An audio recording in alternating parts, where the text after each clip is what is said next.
Oi, sétimo ano, tudo bem com vocês? Hoje, na aula de Geografia, eu vou trabalhar com vocês a estrutura e a concentração fundiária no Brasil. Tá? E nós vamos falar aqui, então, da quantidade de estabelecimentos rurais que existem no Brasil, como estão distribuídas por área e, por último, vamos falar também da reforma agrária. Então, vamos lá. O que seria estrutura fundiária no Brasil? Estrutura fundiária seria a estrutura da terra, né? Então, como que está organizada a propriedade agrária no Brasil? Né? Ou seja, a quantidade, tamanho, distribuição social dessas propriedades. Então, uma das características da estrutura fundiária no Brasil é que ela é muito concentrada. Existem muitas terras nas mãos de poucas pessoas e muitas pessoas sem terras ou com propriedades muito pequenas. Aqui eu coloquei uma charge que retrata essa questão da distribuição da terra. Não vejo problema nenhum com o tamanho da minha terra. Lógico, né? Ele concentra a maior parte delas.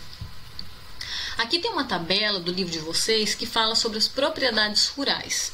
Note que houve diminuição do número de imóveis rurais de 1985 até 2017, decorrente então da concentração da terra. O que acontece? Com a evolução do agronegócio, o grande produtor, né, que produz normalmente em grandes latifúndios, uma produção monocultura para exportação, o pequeno produtor muitas vezes não consegue concorrer, ele vende a sua propriedade, então tem ocorrido uma maior concentração da terra. Tá? Então aqui está mostrando os estabelecimentos rurais de 1975, 1980, 85, de 95 a 96, 2006 e 2017. Tá? Então nós percebemos aqui, ó, que houve um aumento, né, lá, 4 milhões, 5 milhões, quase 6 milhões em 85, né? Aí depois cai para 4,8 milhões, depois aqui 5 milhões e aqui caiu para 5 milhões. Então diminuiu o número de estabelecimentos, né? Principalmente desse período aqui de 85 a 2017. E na área total houve um aumento, né? Aqui a princípio houve um aumento, depois uma diminuição, né, da área total por hectare. Lembrando que um hectare tem 10 mil metros quadrados.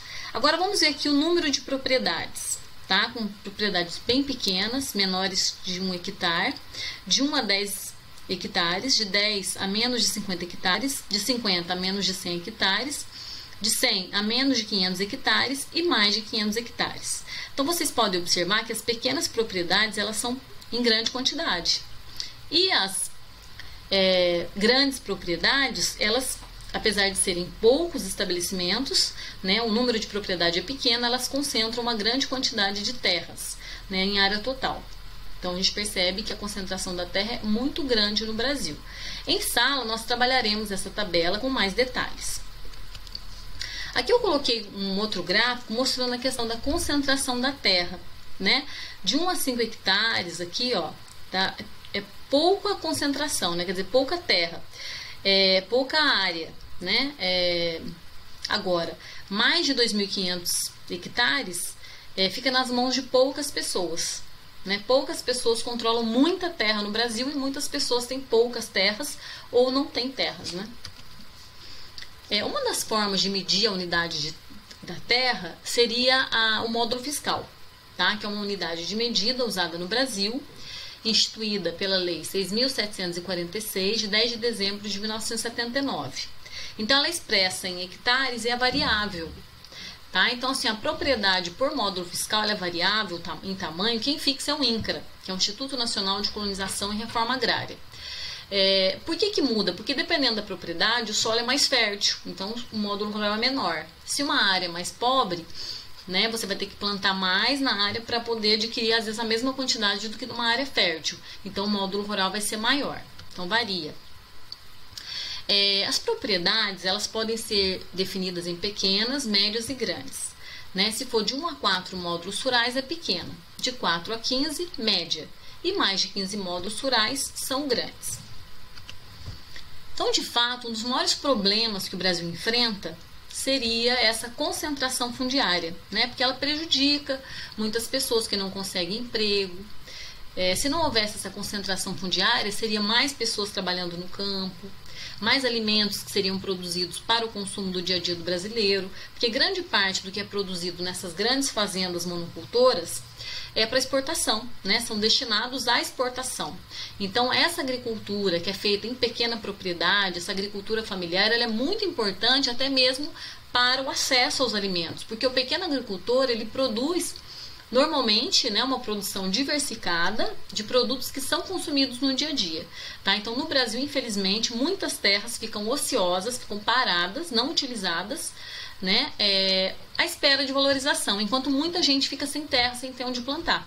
E, enquanto isso, o preço dos alimentos acaba aumentando, sendo que essas áreas poderiam ser utilizadas para o cultivo de alimentos que são de necessidade básica do brasileiro, que poderiam gerar emprego, que poderiam conter o êxodo rural.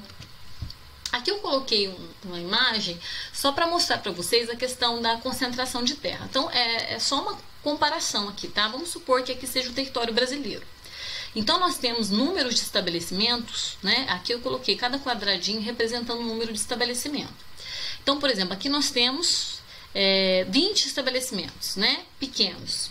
E temos 1, 2, 3, 4, 5 estabelecimentos grandes. Então, só para comparar, né? Como o caso do Brasil. O Brasil tem mais, em número de estabelecimento, ele tem mais pequenas propriedades. Né? Agora, as grandes propriedades, elas são em menor quantidade, porém elas envolvem mais áreas do território brasileiro. Né? Elas acabam abrangendo mais áreas. Então, lá, em contrapartida, o imenso número de pequenos proprietários possui áreas ínfimas, né? Os chamados minifúndios, muitas vezes insuficientes para garantir às suas famílias, né, o sustento, uma boa alimentação. Muitas vezes a expansão das grandes propriedades ocorre em áreas de terras indígenas, em áreas quilombolas, em reservas florestais. Um dos grandes prejuízos causados pelo agronegócio é justamente a questão do desmatamento, a degradação ambiental. Aqui está mostrando uma área de um latifúndio de produção de café no município de Cristalina, em Goiás, em 2018. Então, grandes latifúndios são destinados a uma produção monocultora e os melhores solos, a melhor produção é destinada à exportação. Agora, vamos falar um pouquinho o que seria essa reforma agrária. Desde os anos 50 se discute no Brasil a reforma agrária. O que é agrário? Agrário vem da terra, né, das atividades do setor primário. O que seria uma reforma, né, na questão agrária? Seria você tirar a terra de quem tem muita terra, a terra está parada, né, e distribuir para aquelas famílias necessitadas. Simplesmente não seria um confisco de terras, né? Essas terras, elas são compradas dessas pessoas, mas de maneira compulsória, num valor abaixo do mercado e distribuídas para as famílias que estiverem cadastradas no INCRA. Então, assim, o objetivo da reforma agrária seria uma distribuição mais igualitária da terra. Aí tem até uma charge aqui, mas o senhor concorda que os sem terra precisam ter um pedaço de terra? Claro, embaixo da terra. Então, quer dizer, eles não concordam, né? Então, a reforma agrária, ela visa a mudança na estrutura fundiária no Brasil, né, efetuada pelo Estado, com a desapropriação de grandes fazendas produtivas e a distribuição de lotes de terras para as famílias camponesas. Então, essas áreas são desapropriadas, elas são compradas pelo governo por um valor abaixo do mercado e distribuídas para as famílias camponesas. Então, essa política já foi adotada em vários países, como Japão, Coreia do Sul. Nos Estados Unidos, que possui a maior produção agropecuária do mundo, predominam de forma absoluta as propriedades familiares e não os latifúndios. Então, aqui no Brasil é muito difícil acontecer a reforma agrária, porque muitos dos grandes proprietários são os políticos e eles acabam não se mobilizando para que essa reforma agrária ocorra, para que eles não percam suas terras. Embora se observe uma concentração de terras menor nos Estados Unidos do que no Brasil, há de se levar em conta que nos Estados Unidos o critério de definição de agricultura é administrativo e não dimensional.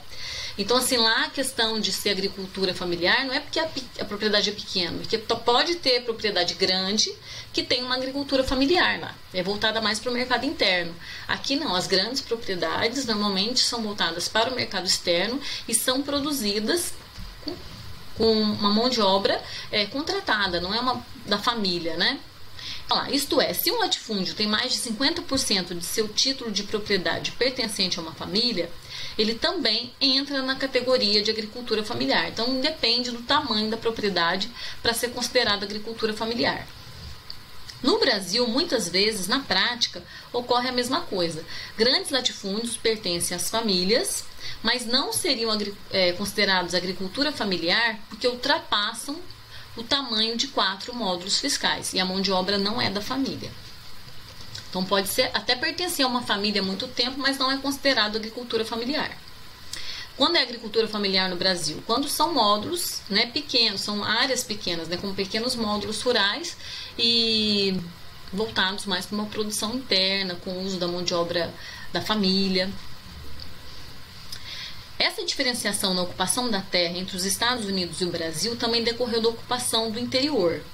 Lá no século XIX, o governo incentivava os imigrantes a irem da Europa para lá para ocupar, né, para distribuir essas terras, para fazer uma ocupação para o interior, para gerar uma interiorização do território. Aqui, ao contrário, o governo procurou evitar que os imigrantes se tornassem proprietários de terras, com uma lei promulgada em 1850 que proibia o acesso à terra, exceto se a pessoa tivesse como comprar. Lá não, as pessoas vinham, trabalhavam alguns anos na terra e ganhavam aquela propriedade. Aqui isso não aconteceu. Então isso fez com que a terra ficasse concentrada nas mãos de poucas pessoas. Apesar de intensamente discutida e de terem sido criados órgãos governamentais que deveriam implementá-la, a reforma agrária nunca foi amplamente executada no Brasil e se deu de forma muito parcial. Então, até hoje, muitas pessoas lutam, inclusive aqui tem um movimento do MST, né, o Movimento dos Trabalhadores Rurais Sem Terra, que buscam, né, que essa reforma agrária ocorra, mas é difícil. Aqui, os assentamentos rurais da reforma agrária, as terras que já foram assentadas para algumas famílias, né? Aqui a gente percebe uma grande área do Nordeste. Agora vamos falar um pouquinho dos produtos agrícolas. Os produtos agrícolas no Brasil, eles podem ser divididos em 2 categorias: a cultura de rico e a cultura de pobre, né? A cultura de rico são aqueles cultivos destinados à exportação. Então são aqueles que são vendidos no mercado financeiro, são chamados de commodities, né? E as commodities, na verdade, são matérias-primas, não são só produtos agrícolas, são minérios também, mas envolve aí essa produção que é feita para exportação. Então envolve a produção de cana, algodão, café, principalmente soja. Tá? Então, cultura de rico seria aquela feita em grandes propriedades destinadas à exportação. Já a cultura de pobre, entre aspas, aí, seria aquela cultura tradicional, destinada ao mercado interno, né, em que você produz artigos para a necessidade básica da população, como arroz, feijão, mandioca, tomate, etc.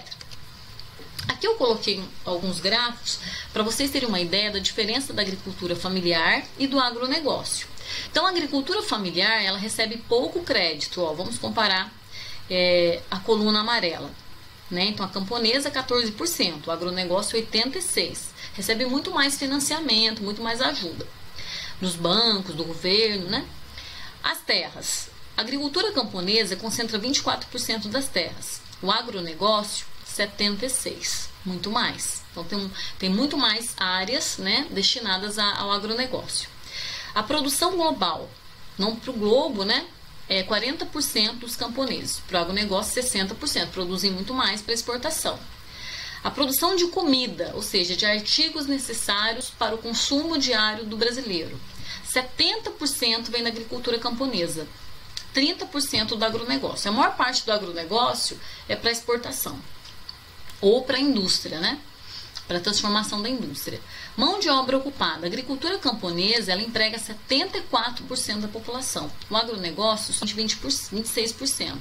Por quê? Porque é muito mecanizado. Então, a gente percebe que a agricultura familiar, ou dita aqui camponesa, ela é muito importante para gerar emprego, para produzir alimento, para fazer com que ele fique mais barato, mais acessível. Porém, recebe menos incentivo.